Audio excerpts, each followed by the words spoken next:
Dalam kisah yang lalu dikisahkan, perlawanan pejuang pembebasan rakyat Madangkara menimbulkan dampak yang sangat besar bagi rakyat Madangkara.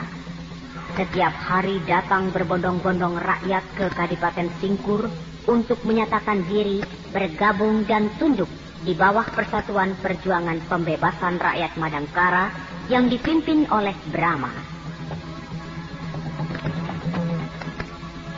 Dan sementara itu pula, di padang pasir jurang Gurawah yang ganas, Mantili dan Samba terkurung di bongkah pasir terjal guna berlindung dari keganasan alam.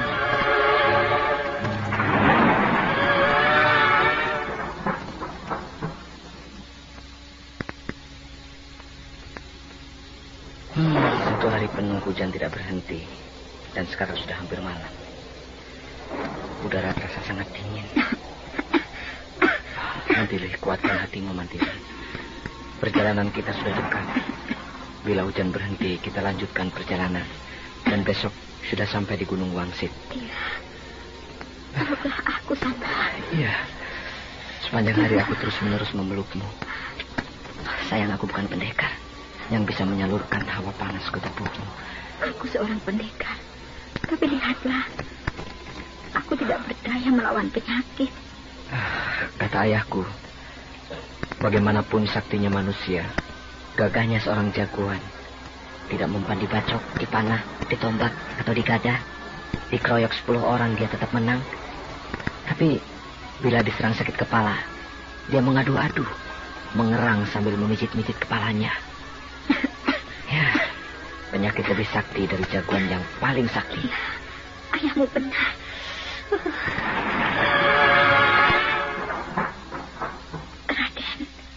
Raden Samba. Ada apa, Mantili? Kau sayang padaku. Mantili, kalau tidak sayang, mungkin kau sudah kutinggalkan seorang diri di sini. Terima kasih. Mantili, kau sendiri sayang tidak padaku? Oh, kalau begitu, aku akan menciummu. Nanti batuknya berubah. Biar batuknya pindah padaku. Biar. Mantili.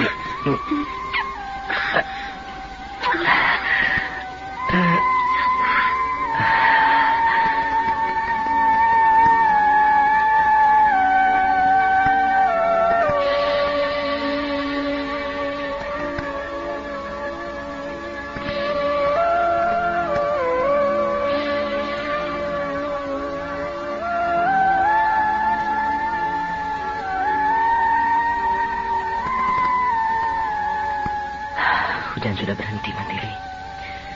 Mantili. Ayo bangun. Sudah siang? Ya, sudah siang. Dan hujan sudah berhenti. Bagaimana? Sanggup untuk meneruskan perjalanan? Sanggup. Bagus, Mantili.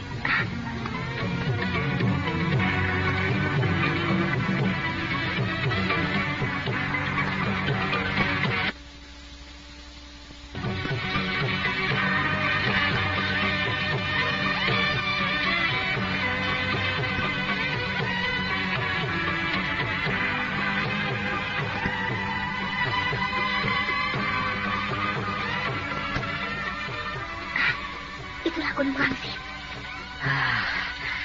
Akhirnya kita sampai juga. Tapi di depan kita terbentang sebuah jurang, Mantili. Itulah yang namanya jurang Gurawah. Pantas. Aku jadi bingung. Padang pasir kok dinamakan jurang? Saya juga tidak mengerti. Kenapa padang pasir itu dinamakan padang pasir jurang Gurawah? Padahal padang pasirnya di sana dan jurangnya di sini. Sudahlah. Apa artinya sebuah nama? Ayo, kita turuni jurang Gurawah ini. Iya.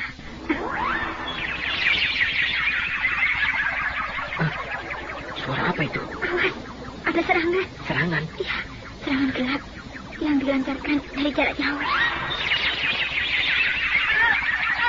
Aduh, suara apa ini? Aduh, kupingku sakit sekali.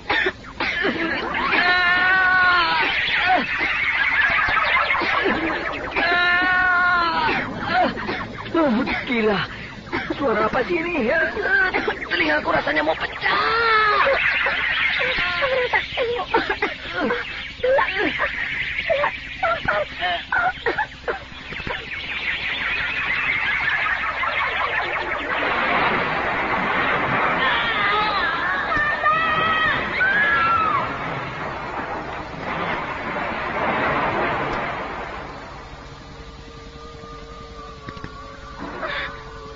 Aku terlempar ke dasar jurang ini.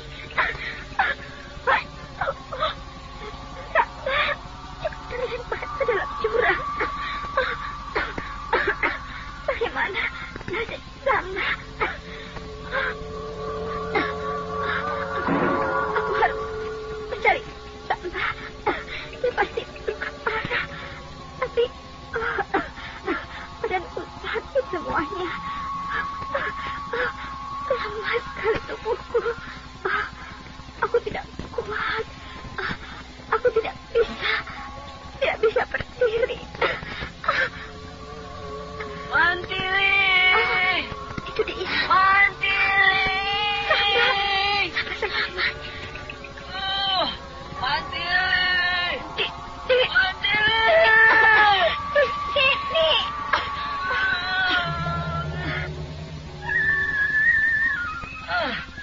Ini kantong pakaian Mantili.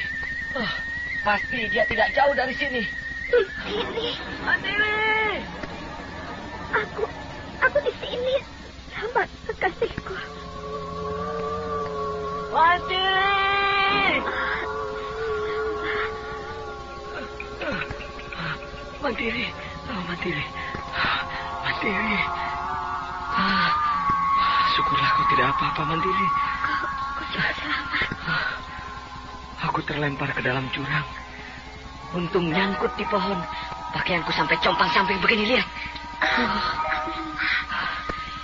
Waktu ada serangan gila itu, yang suaranya mau memekakkan telinga dan mau memecahkan telinga, aku lihat kau mengerahkan sebuah ilmu dan nampak tubuhmu menggigil. Wajahmu sangat pucat. Aku rasa kau terlalu memaksakan diri, Mantili, sehingga akibatnya sekarang kau lemas. Iya. Jangan cemas, Mantili. Aku akan gendong kau untuk naik ke puncak gunung Wangsit itu. Ayo, Mantili. Sebentar.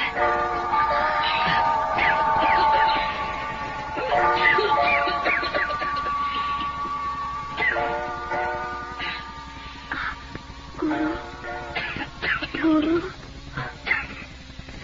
Dia gurumu? Siapa kau? Samba. Dia. Diam kau, Mantili. Iya.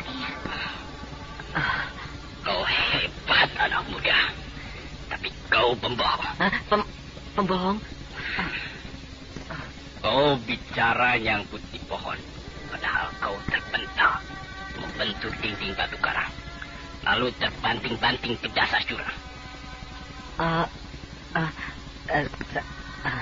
Kenapa kau bohong? Kau murid siapa? Saya tidak punya guru. Bohong. Kau jatuh ke dalam jurang sangat dahsyat. Tapi tubuhmu tidak apa-apa. Lecet sekalipun tidak. Hanya pakaianmu saja yang cumpang-camping. Saya... Sudah. Tidak usah ngomong. Angkat si Mantili. Gendong. Kau harus mendaki gunung Wangsit sampai ke puncak. Sambil menggendong si Mantili, aku mau lihat tenagamu. Baik, Eyang.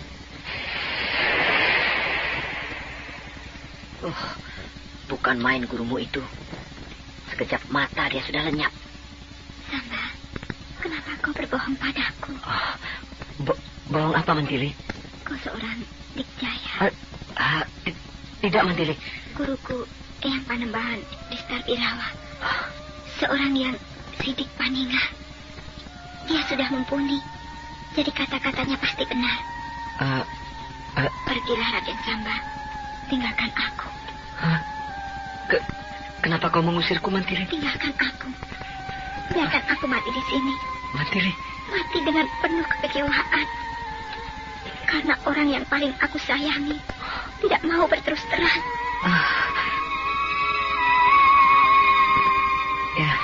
Baiklah, Mantili. Aku adalah murid Pangeran Mangkubumi Prahasta, guru besar kerajaan Sanggam. Maksudmu? Di dalam 10 hari menempuh perjalanan, digempur oleh keganasan alam, kau sama sekali tidak nampak letih. Mengeluh sedikit pun tidak. Kau tetap selalu nampak tegar. Aku tidak tahu siapa Pangeran Mangkubumi Prahasta, gurumu itu. Tapi aku yakin dia seorang yang mumpuni. Karena aku sudah melihat buktinya. Yaitu kau, muridnya yang sangat dikdaya. Biasa-biasa saja, Mantili. Aku lega, puas dan bahagia. Kau sudah mau terus terang. Nah, bawalah aku mendaki Gunung Wangsit. Dan aku harap kau tidak usah menyembunyikan kepandaianmu lagi. Baiklah, Mantili.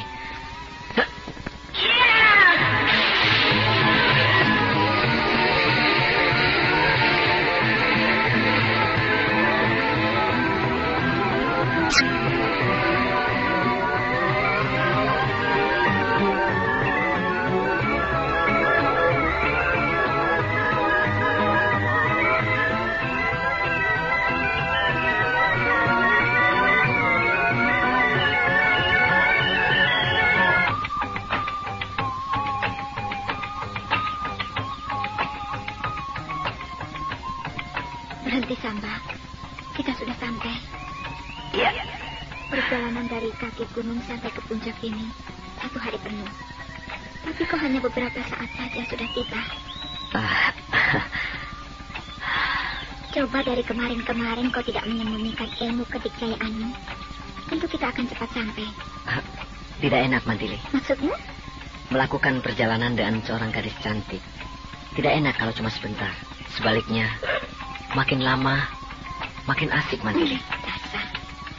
Ayo jalan. Guru pasti sudah menunggu. Di mana tempatnya? Jalan terus sampai di pohon bambu kuning itu, belok ke kiri. Ya, ayo turun. Aku belum kuat jalan. Keenakan ya. Minta digendong terus. Apakah kau akan kusuruh aku merayap di atas tanah seperti binatang melata? Itu rumah guru. Sungguh asri. Sebuah rumah panggung yang mungil dan bersih. Dikelilingi oleh tanaman hias yang beraneka warna. Sungguh suatu pemandangan yang sedap. Masukkan dia ke dalam kerangkeng. Dan kau ke sini. Itu suara guru. Hebat. Orangnya tidak nampak, tapi suaranya terdengar amat jelas. Menunjukkan suatu tenaga dalam yang sempurna. Ayo cepat, lakukan perintahnya. Yang harus dimasukkan ke dalam kerangkeng siapa? Aku. Kok ke dalam kerangkeng? Kerangkeng kan untuk orang tahanan. Kerangkeng punya guruku lain. Ialah tempat untuk menggembleng tenaga dalam. Oh, iya ya. Tapi yang mana tempatnya? Itu, di samping kanan rumah besar, ada sebuah rumah-rumahan kecil. Aku kira itu lumbung padi. Itu kerangkeng tempat guru bersemedi. Ayo, cepat. Aku dimasukkan ke sana. Iya, baik.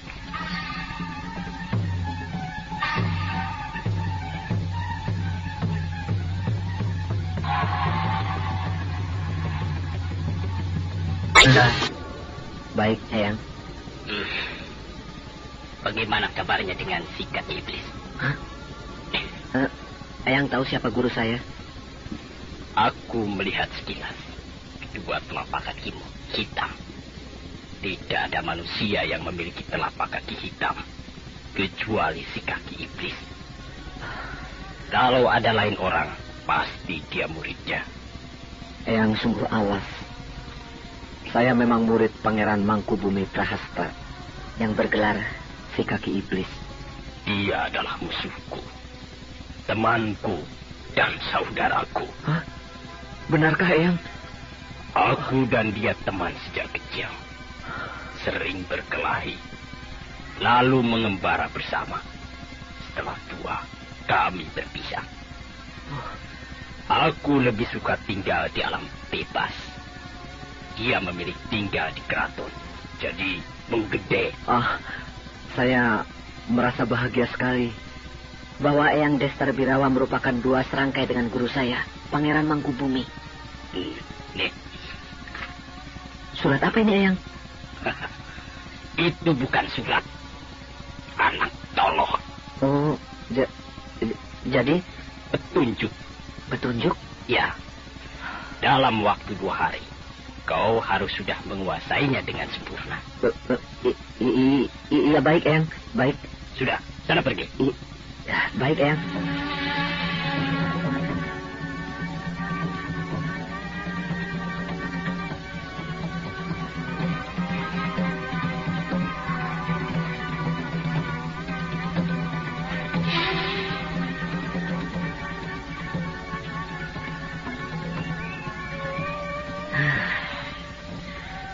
Adatnya sama persis dengan guruku. Judes dan kasar. Apa ini? Kertas kok cuma seupil. Kumel dan dekil lagi. Tapi ada tulisannya. Pasti ini petunjuk sebuah ilmu. Baiklah, aku harus segera mempelajari. Nanti setelah 2 hari pasti Eyang Birawa itu akan melihat hasilnya.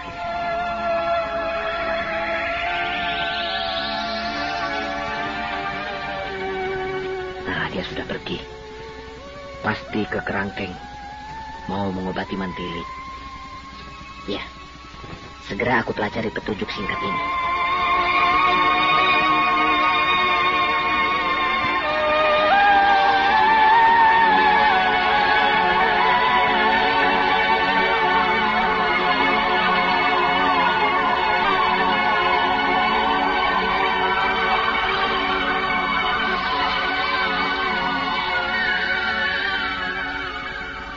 Saudara Brahma, saya atas nama semua para pemuka Persatuan Perjuangan Pembebasan Rakyat Madangkara mengajukan permohonan. Permohonan apa, Kotawa? Supaya Anda secepatnya mendirikan kerajaan. Kenapa tergesa-gesa? Saya rasa tidak tergesa-gesa. Atas dasar apa ingin mendirikan kerajaan? Iya. Melihat perkembangan Kadipaten Singkur akhir-akhir ini yang sangat pesat, seiring dengan bertambahnya jumlah penduduk yang berlipat ganda, serta semakin luasnya wilayah Kadipaten Singkur, yang menyamai luasnya sebuah ibu kota kerajaan, maka sudah sepantasnya lah Kadipaten Singkur yang semakin besar dan semakin megah ini untuk dijadikan kerajaan. Memang benar, Kotawa.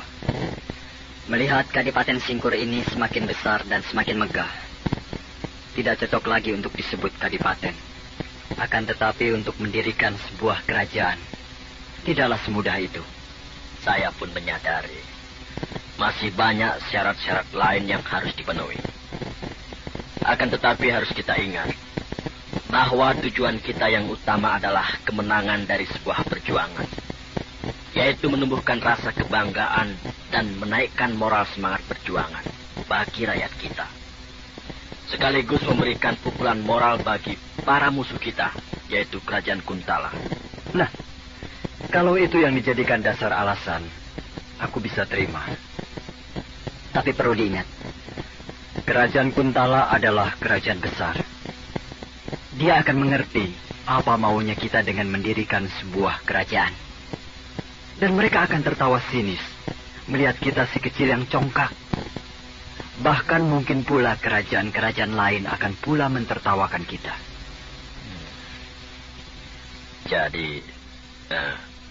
Jadi maksud Anda?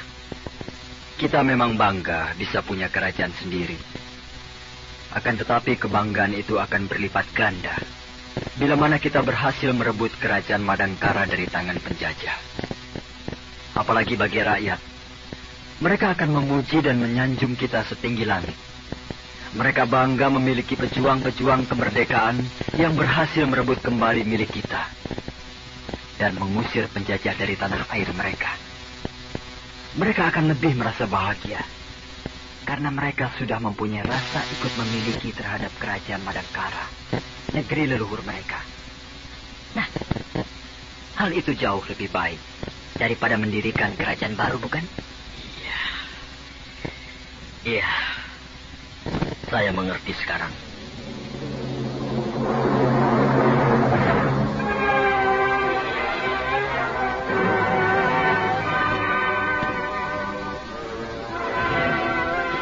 Bahkan para tokoh teras Persatuan Perjuangan Pembebasan Rakyat Madangkara mengajukan usul agar Kadipaten Singkur dijadikan kerajaan. Berhubung telah berkembang dengan pesat, disertai jumlah penduduk yang berlipat ganda.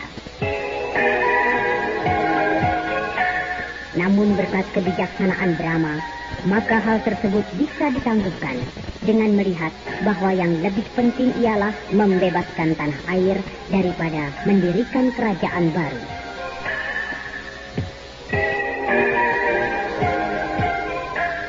Dan sementara itu pula, di Gunung Wangsit, Mantili telah sembuh dari luka dalamnya. Demikian pula, Samba sudah selesai mempelajari surat petunjuk hanya dalam tempo 2 hari.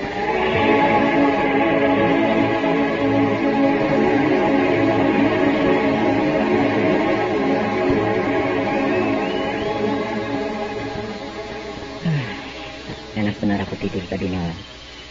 Sampai bangun kesiangan. Hah?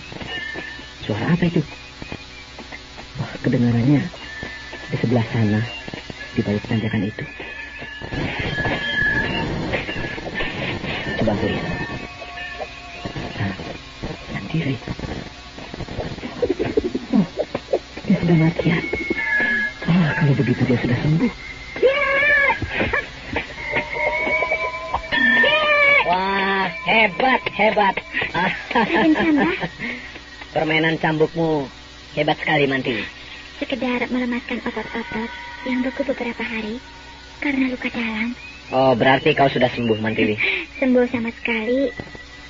Sudah. Ya, begitulah. Dan sekarang aku sudah kembali sehat dan kuat seperti semula. Syukurlah, Mantili. Syukur. Hanya 2 hari Eyang Besar Birawa mengobatiku. Dan hasilnya benar-benar sempurna. Hebat sekali gurumu itu. Iya. Selama 2 hari aku jalan kerangkeng. Kau kemana saja? Dan apa yang kau lakukan? Aku mempelajari surat penuntun. Surat penuntun? Ya, ini suratnya. Sebuah petunjuk mengenai sebuah ilmu kedikjayaan. Singkat sekali petunjuk ini. Gurumu yang memberi itu padaku. Oh ya? Iya. Petunjuk ilmu apa ini? Ya, baca saja sendiri. Nyarmi ke unkaku topanipui. Niaker yan murukuku. Inlaker dida Cinta awata ngaat. Nang urku yang ha banyak. An roje henat. Bahasa apa ini? Aku tidak mengerti sama sekali. Ya, aku juga tidak mengerti. Mungkin bahasa purbakala, tapi arti garis besarnya atau intisarinya begini. Terbukalah bumi, aku mau berlaku. Petunjuk untuk ilmu apa itu? Nurus bumi. Nurus bumi? Ya, untuk bisa masuk ke dalam tanah. Mana mungkin manusia bisa masuk ke dalam tanah? Guruku, Pangeran Mangkubumi Prahasta, bisa. Oh ya? Iya. Kau sendiri? Bisa, tapi tidak sempurna. Coba, aku ingin lihat. Baik.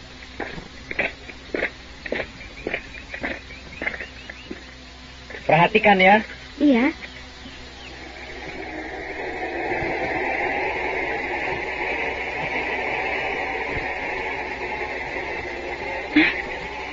Tubuh Raden Samba sedikit demi sedikit amblas ke dalam tanah. Iya. Perlahan-lahan masuk ke dalam tanah. Sudah sampai lutut. Sekarang sudah sampai paha. Terus masuk. Sekarang sudah batas perut. Dada. Ilmu apa itu? Oh, sungguh ajaib. Tubuh Raden Samba perlahan-lahan terus masuk ke dalam tanah Dan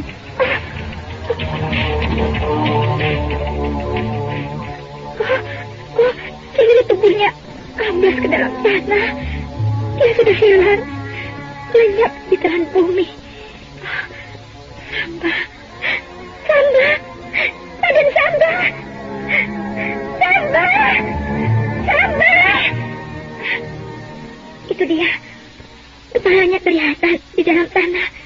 Bekas dia masuk meninggalkan lubang besar, sehingga aku bisa melihat dia. Tapi dia kok diam saja, tidak bergerak-gerak, seperti orang yang dikubur berdiri. Raden, Raden Samba, naik. Dia keluar lagi.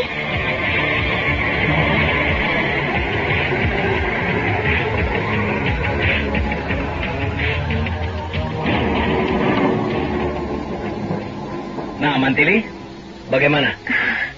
Ajaib, seperti sulap. Perlahan-lahan kau masuk ke dalam tanah, amblas, melesek seluruhnya. Dan bekasnya berupa lubang besar, sehingga aku bisa melihat kau dari atas. Tapi yang kelihatan hanya kepalamu, bagian atas saja. Bagian tubuhmu yang lain tertutup tanah, dan kau diam, tidak bergerak-gerak. Itulah, aku bisa masuk ke dalam tanah, tapi belum sempurna, sehingga tidak bisa bergerak sama sekali. Aku dihimpit bumi dengan kuat sekali, dan aku tidak bisa berdaya, cuma bisa diam. Bisa bernafas? Oh, bisa, tapi tidak kuat lama, susah sekali. Tapi setelah aku mempelajari surat petunjuk itu, dengan bebas aku bisa bergerak di dalam tanah, dengan leluasa. Yang benar. Kau bisa lihat sendiri. Coba. Ya, kau mundur sedikit ya. Iya. Ya.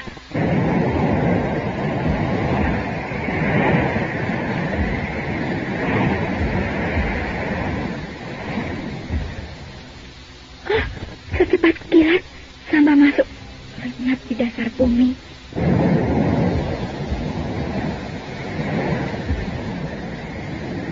Bekas dia masuk tidak seperti tadi, yang berupa lubang besar. Tapi sekarang tidak ada bekasnya sama sekali. Aku tidak bisa melihat dia sama sekali. Dan apa dia di dalam tanah? Mantili! Itu dia, muncul di sebelah barat. Dia hilang lagi, masuk ke dalam tanah. Mantili! Sekarang di sebelah timur. Dia hilang lagi, masuk ke dalam tanah.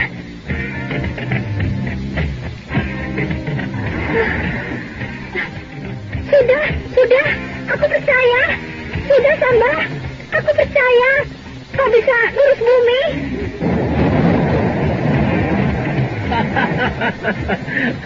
Bagaimana, Mantili? Hebat, seperti ilmu sihir. Aku bisa seperti tadi setelah mempelajari surat petunjuk selama 2 hari.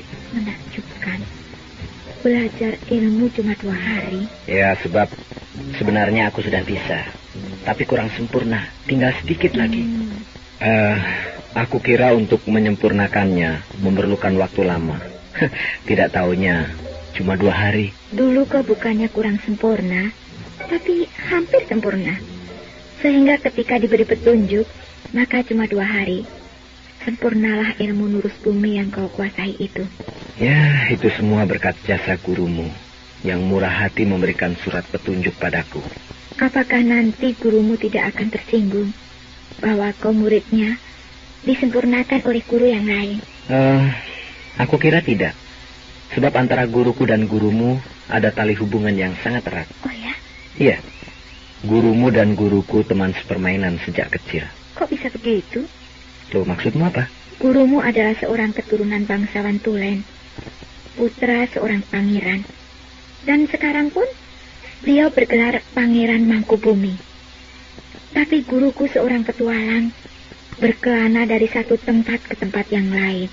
Mantili, kau kenal dengan gurumu kan setelah dia jadi Panembahan. Jadi kau tidak tahu masa kecilnya dulu. Iya. Jadi aku curiga, jangan-jangan gurumu juga keturunan bangsawan. Malah mungkin masih bersaudara dengan guruku. Apakah gurumu pernah bercerita? Sama sekali tidak. Biarlah. Kita tidak perlu pusing-pusing memikirkan latar belakang kehidupan guru kita. Yang penting, mereka sudah menjadi guru kita dan mengajar kita dengan ilmu-ilmu yang baik. Iya, kau benar. Nah, sekarang bagaimana rencana kita? Apakah akan tinggal dulu di sini untuk beberapa waktu? Atau, ya barangkali... Aku ingat terus pada Kakang Brahma. Iya, aku juga begitu. Pasti saat ini kakakmu sedang menghadapi suatu pekerjaan besar. Membina pasukan perangnya. Serta mempersiapkan diri untuk menyerbu ke pusat kerajaan Madangkara. Atau sedang menunggu serbuan pasukan Keraton. Iya, Kakang Brahma memerlukan bantuanku. Nah, Mantili, kalau begitu, mari kita menghadap ke Eyang Panembahan Destar Birawa untuk mohon pamit. Mari.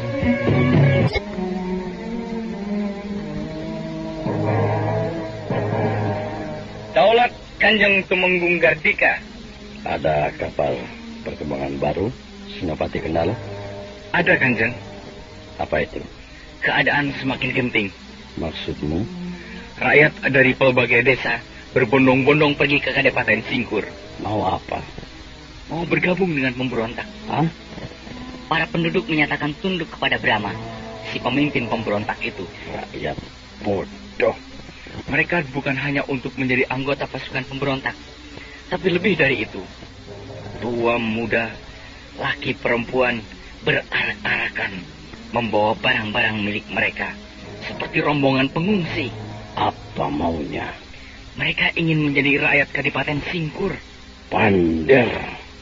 Dan dengan sombong, Brahma si pemimpin pemberontak itu menobatkan dirinya menjadi adipati, penguasa Kadipaten Singkur. Hentikan semuanya itu. Bagaimana, Kanjeng? Gempur. Setuju, Kanjeng. Harus cepat ditumpas. Kalau tidak, lama-lama seluruh rakyat bergabung dengan pemberontak itu. Betul, Kanjeng. Kerahkan angkatan perang kita dengan kekuatan penuh. Hancurkan Kadipaten Singkur.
Kalian melakukan kesalahan lagi seperti kemarin. Sudah saya katakan, kalau ada bantuan penyerbuan dari pasukan sayap kanan, kalian jangan berhenti, tapi terus mundur. Gunanya ialah untuk menarik musuh lebih masuk ke dalam perangkap. Ya, jangan saling menyalahkan. Kalau ada perintah mundur, bukan berarti kalian sudah terdesak atau kalah. Tapi itu adalah taktik untuk melumpuhkan musuh. Mengerti? Mengerti? Begini. Di dalam pertempuran, datangnya bala bantuan memang bisa membangkitkan semangat kita. Apalagi kalau keadaan kita sedang terdesak. Akan tetapi jangan mentang-mentang ada bala bantuan, lalu kalian jadi tidak bisa menahan diri. Semangat berlebih-lebihan. Akhirnya kalian lupa pada siasat yang telah ditetapkan. Kalian merangsek maju menerjang musuh. Itu sangat berbahaya. Sebab gerak maju pasukan musuh jadi terhenti. Atau malah menjadi mundur kembali. Nah, hal itu akan menyulitkan pasukan bala bantuan yang baru datang. Mereka jadi bingung. Sebab pasukan musuh tidak berada pada titik sasaran. Mengerti? Oh, ayo latihan lagi. Ayo, latihan lagi. Ayo, latihan.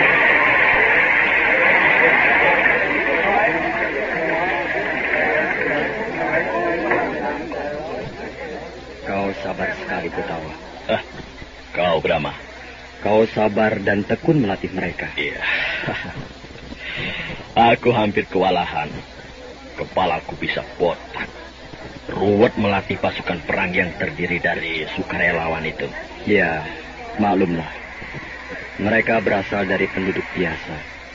Yang tadinya biasa pegang cangkul, sekarang harus pegang tombak, panah, ataupun pedang. Ya, tapi aku senang melihat semangat mereka yang menggebu-gebu itu.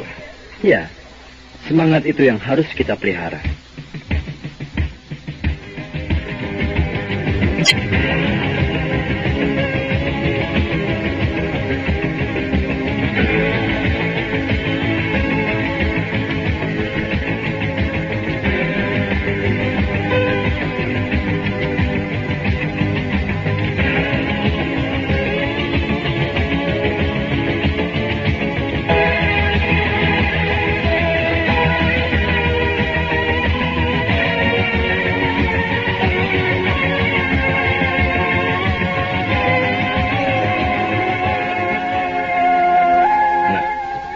Padang rumput. Cepat sekali perjalanan kita ini.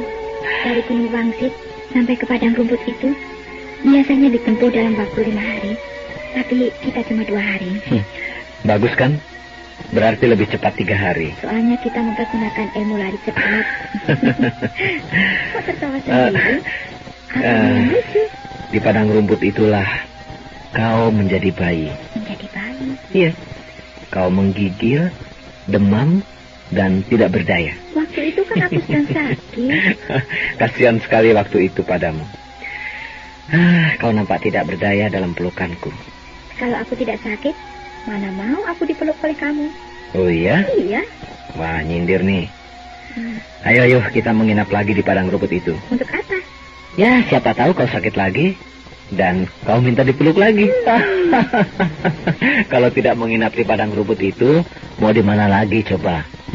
Tuh lihat, hari sudah mulai gelap. Sebentar malam akan tiba. Kita lewati padang rumput itu, dan kita akan sampai di Sungai Palung. Nah, di tepi Sungai Palung itu tempatnya lebih baik daripada tidur di padang rumput. Ya, baiklah.